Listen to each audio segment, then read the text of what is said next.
All right, Ayers Reef, Ayers Dugout area, all this right up in here. Lots of shell. You fished this before, you know this.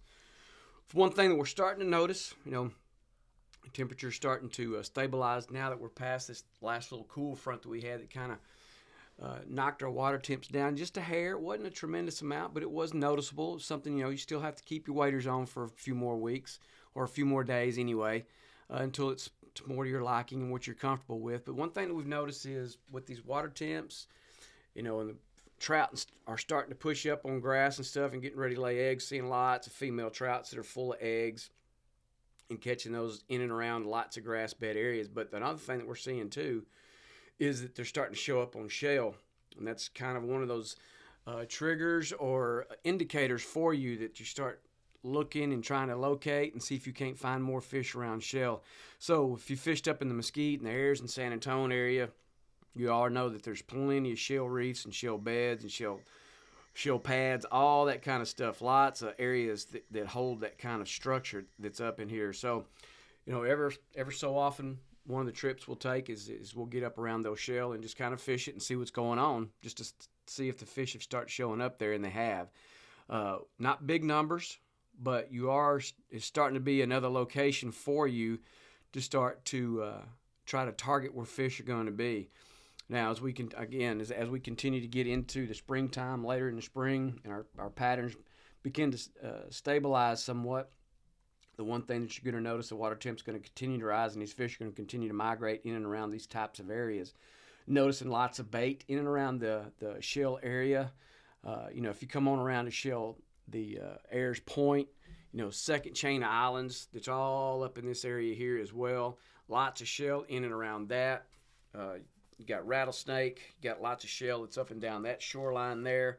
So it opens itself up for lots of opportunity for you to start locating fish in other areas. So still target them over your mud, grass, shell. Those are your main key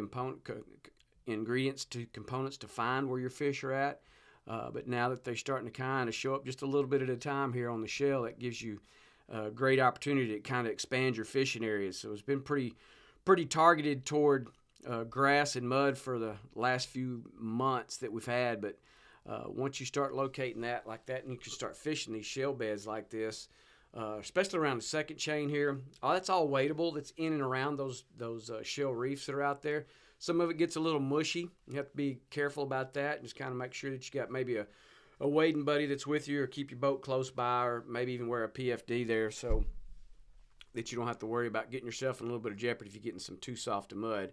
But that said, like I said, we found fish in and around these areas like that. So main thing that we are using, again, we just came off a big moon, so downsizing your baits, throwing the burner shads, throwing the knocking tails, throwing the marker 54s, little johns.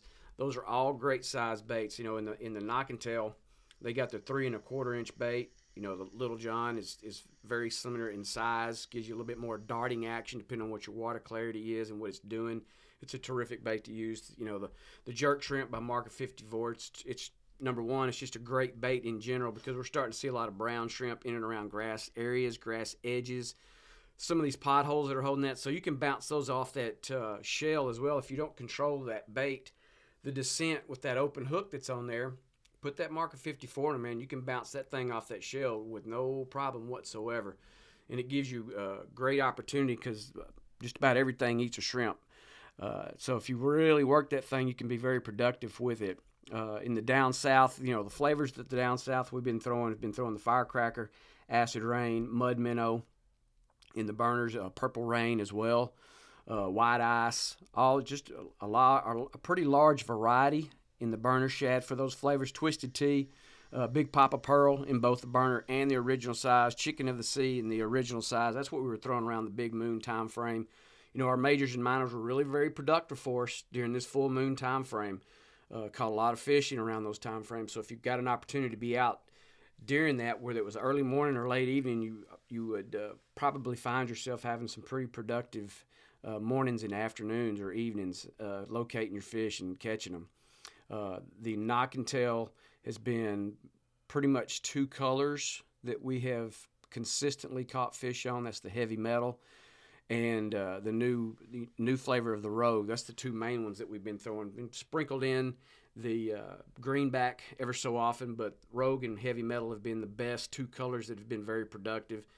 We've got, bait migration still ahead of us. We still got bull tides that are ahead of us that's going to be coming. So lots of these areas like this are going to be inundated with lots more water, so it's going to start opening up back lakes for you. Your tides are pretty well normalized right now. A couple of days there during the big moon that we got a lot of extra water in here from just the blows coming from the north, and then, of course, blowing it back from the south. So it's pushing water from either side of the bay system and kind of flooding you out ever so often. But those are always great things to make sure that you take care of and look at, because that gives you more fishing opportunity. Again, shale beds, grass, mud, these edges like this, all like up and around these islands, the cut-throughs, those all have been very productive for us, not just in this particular area, but lots of the same style of structure in lots of different areas. So again, make sure that you're paying attention to what your majors and minors can do, and have a great spring ahead. Back over here in Carlos, the fingers, again, talking about shale. Fish are starting to show up pretty consistently in and around these particular areas, like the fingers of Carlos. Back down on the inside here of Carlos, you got a little bitty reef that's right here off this point that comes out of here, and then you got the main reef, cedar dugout that comes all the way back around here. I'm sure if you fish this area, you know exactly what I'm talking about. It's a really long reef. You can fish it inside, you can fish it outside.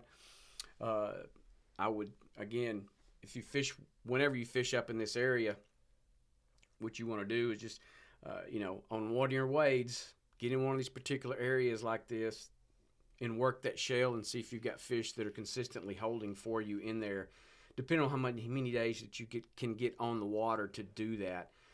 All the way back down here, the little bird island right here where the cut through comes in out of North Aransas into Carlos. Here you've got some little satellite shale bars that are out here. You've got the big shale bar that runs all the way down to the old ICW cut.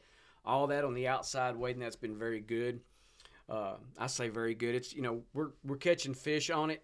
So that's a great indicator to me that that's where they're wanting to be now that the water temps have warmed up. So again, that's what I just said in the last video, is you're starting to expand your fishing area now. You're starting to have another option where you can go look. So again, as we get into springtime even further and our water temps begin to rise, air temps begin to rise, all these areas like this really begin to light up for us. This whole shoreline all the way down in here to Spalding, you've got shale that's scattered in and amongst all that. You've got Spalding Reef that's out there that you're going to want to get and start working some of that. You got Pelican Reef that's over here just off the ICW. All these areas here are areas that will hold fish at times. Again, you just kind of have to work and make sure your conditions are right, especially the ones that are here more in the wide open water from the southeast breeze like that, as that will be the more of the prevailing winds that we get moving forward. You got Jaybird Reef that's a little further down off the point up there. So again, you got lots of great opportunities are up in and around these areas. A little spoil island here, we've got all the rocks around right here on the other side of the ICW here. You've got opportunities there. You got a little rock or shale bar that comes out off of that and comes in and around this. So you can expand all this. You can look for fish in these areas. We've caught him mainly, not so much out in here, but more over here in the Spalding area, up in here in the Fingers, and over here in the Carlos area. Against trout and redfish mainly is what we've located. The baits of choice primarily have been, again, coming off the big moon. We were always throwing the smaller baits. So the burner shads have been good for us. The knock and tails, a smaller version, where they've got their 4-inch and then they've got a 3 1/4 inch. So the 3 1/4 inch in a lot of those different flavors have been very good for us. I think the G shad is one that's been very good. Especially looks like a finger mullet that really fits in. There's another flavor is called smoke. Another one of those flavors that fits in there for you as well. Again, heavy metal, greenback have all been, and of course, Rogue's been knocking it out of the park for us. So if you haven't gotten Rogue yet, make sure that you pick a package of those up, or two when you have the opportunity. And you can call up Knock and Tail directly or order them off their website and get them there if you're not in around Tackletown or maybe over at Roy's in Corpus Christi. You can get them over in those areas as well. Again, down south, same flavors, the mud minnow, acid rain, and a little bit dirtier water, because if you fish here in the Fingers before, that water gets dirtied up pretty quick, so you're wanting something that's going to throw that's got a little darker flavor to it. So those two right there, that acid rain and mud minnow, have been very good for us. Purple rain has been another one that's been really good for us. Texas tea, or twisted tea, excuse me. And then, of course, Big Papa. Big Papa Pearl, man, has been knocking it out of the park as well. So work these areas. Again, make sure that you're incorporating that major and minor, and make sure you're paying attention to what your pattern, your weather patterns are doing, so you don't get yourself kind of caught up in a bad situation out here in some of these open waters. All right, Shell Point, all the way around, all the way up in here to Turtle Pen, up in the point back in here, all the way up back into Copano Creek. Fished all this area back in here. Again, we've had nice, good amount of water in here. So, but here's a great thing of it is, last few days that we've had north winds, northeast winds, little easterly winds. This area up here in the Turtle Pen area sets up really well. Copano Creek, you can get protection up there. Gets a little choppy, a little rough run from, especially if you're coming from Copano Bay Bridge and you're going to run back across there, or if you're coming from one of the other water places like Holiday Beach or Copano Ridge or any of those areas there. If you're running out of those areas, that bay can get kind of choppy and rough on you, especially with that north wind. But when you get up in here, you get a lot of good protection, lots of good wading areas in here. Again, you got some scattered shells in some of these areas. You get back in Copano Creek back here. Now back there, it's a little mushy.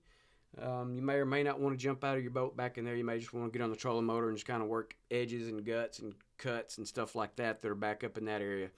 It just depends on how hard you want to have to work to walk through some of that mud. So there's areas back there that are fine. It's not problem wading, but there's other areas that gets pretty soft. So just be aware of that. The cut that comes out of here and comes into Turtle Pen on this flat all the way back over here into this little back lake area, this little cove. There's 3 good little back lake mouths. We found nice redfish back in there, some scattered trout in there. We've picked up our better trout over the mud and the grass because they're getting ready to lay eggs. So that's where they're primarily starting to be. The bigger girls are laying up in those particular areas. So we've kind of targeted that more so than anything. We found redfish that have been pretty much tight to the shoreline, scattered over some of these grass beds, just depending on how deep our water is.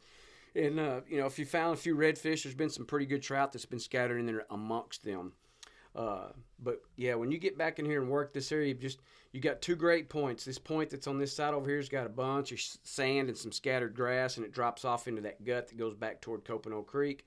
Then you got the big flat that's over here in the middle against the shoreline that's, it's got 2 white pipes that are sitting out there that are marking old duck blinds. So you got about a 200-yard wide little area there that you can wade all the way down. That shoreline's good to that gut, so don't cut yourself short just if you do wade that particular area. And then once, of course, you get over here by the back lake mouths, this back in here, out away from the mouth, you're okay. If you try to go up in the mouth, that's where you need to be aware because it gets super soft really quick. Now back over here on the Shell Point side, you've got a couple little back lakes that are there. You've got a terrific little shoreline that's got great shell that's scattered and clumped that's on it, that you can work all those areas again, especially when you got that north breeze that's kicking down there. So you get great amount of protection tucked back up against that shoreline. Like, then, of course, as it shifts around to the east and southeast and it sets up, is good for you as well.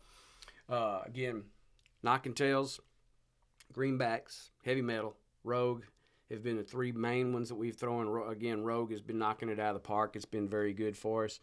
In the down south, twisted tea, Big Papa Pearl, chicken of the sea, white ice, purple rain, your acid rain, mud minnow, all those in both the original and the burner size has been very good for us.